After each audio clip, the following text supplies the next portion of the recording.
Sasa kuna mwanamke kaguria hivi majuzi, anatafuta usuhuba ule, unajua mkionana mnasalimiana nini. Sasa leo kanifuata, kaniambia baby, naomba mbuzi. Msikilizaji, na mbuzi anaiona ile kibao cha mbuzi cha kukunia nazi, anaiona pale kabisa. Nikamwambia kibao cha mbuzi nacho, lakini samani sitokupatia. Ameondoka pale. Unajua unaweza kusoma mtu na ukamuelewa na ukahisi kabisa kwamba huyu hakuondoka kwa nia nzuri, kama kakasirika vile. Lakini kitu ambacho haelewi msikilizaji, ni usungo mkubwa sana mwanamke kuazima kibao cha mbuzi. Jamani, mbuzi haiazimwi. Na ndio maana kesho na kesho kutwa mimi utaniambia nimekukosea adabu kukuita msungo, kwa sababu umekuja kwangu unataka nikuazime kibao cha mbuzi. Mimi naelewa maana, siwezi kukupatia kwa sababu najua kwamba kibao cha mbuzi hakiazimwi. Sasa hivi watu wanajiandaa labda katika kuingia kwenye mwezi mtukufu wa Ramadhani. Manake ikifika ile mida ndio watu wanaombana vyombo vya nyumbani sana. Unachukua kibao cha mbuzi cha mtu, unakaa nacho mpaka yeye mwenyewe akitaka kutumia anaanza tena kukitafuta kibao cha mbuzi kiko wapi, kumbe kiko kwa jirani. Kwa nini tunasema kibao cha mbuzi hakiazimwi? Kibao cha mbuzi hakiazimwi kwa sababu ni kama vile umchukue mwanamume wako aende akafanye kazi kwenye nyumba nyingine. Sawa? Kile kibao cha mbuzi kina mkao wake. Kile kibao chenyewe cha mbuzi kina mkao wake. Tangu unajitayarisha kukuna mbuzi mpaka unaikalie ile mbuzi mpaka unakuna nazi yako.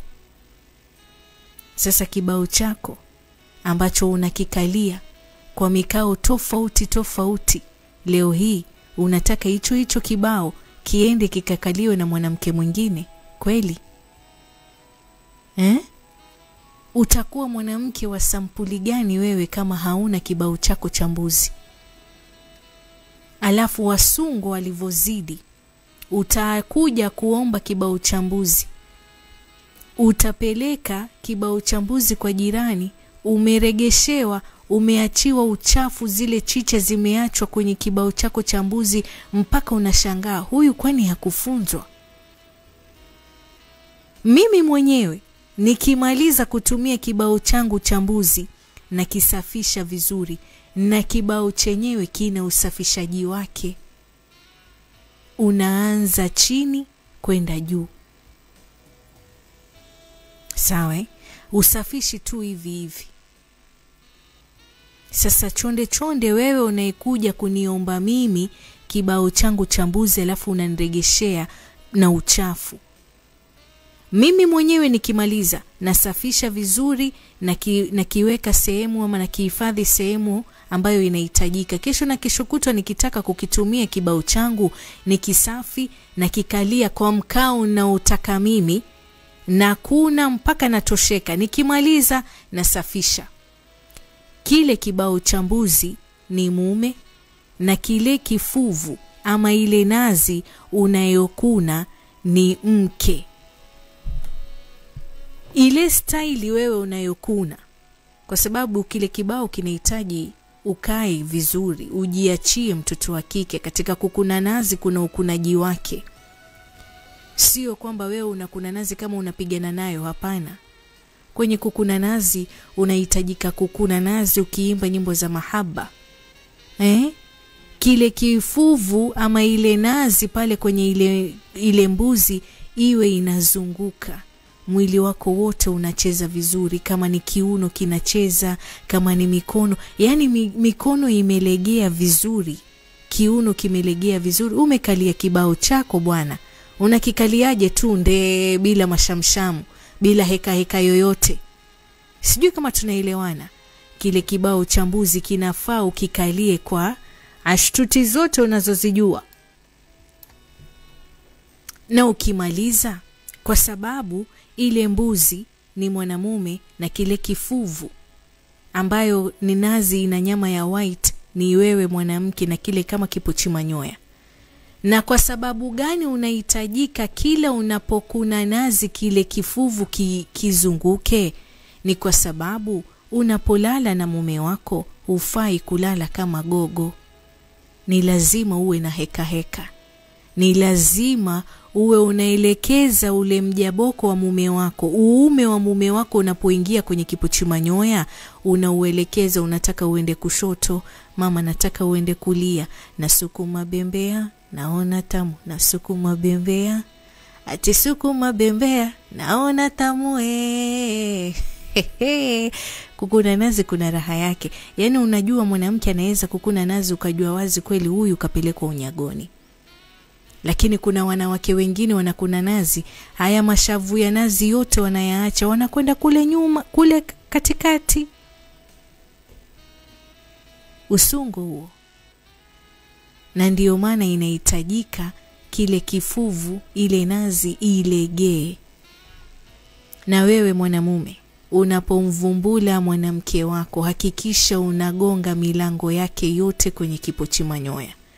Sio wewe kila ukivumbula unagonga sehemu moja tu, unagonga sehemu moja. Nikupatie mfano.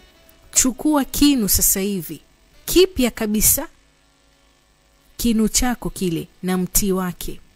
Alafu kila siku unagonga sehemu moja pale ndani, unagonga tu sehemu moja. Mpaka sasa hivi tuko mwezi wa 10, inshallah mpaka ufike tena mwezi wa 10 utakuja kunipa matokeo hicho kinu kitakuwa sampuli gani? Kitakuwa kikoje? Kitafanya tundu kwa sababu unagonga sehemu moja.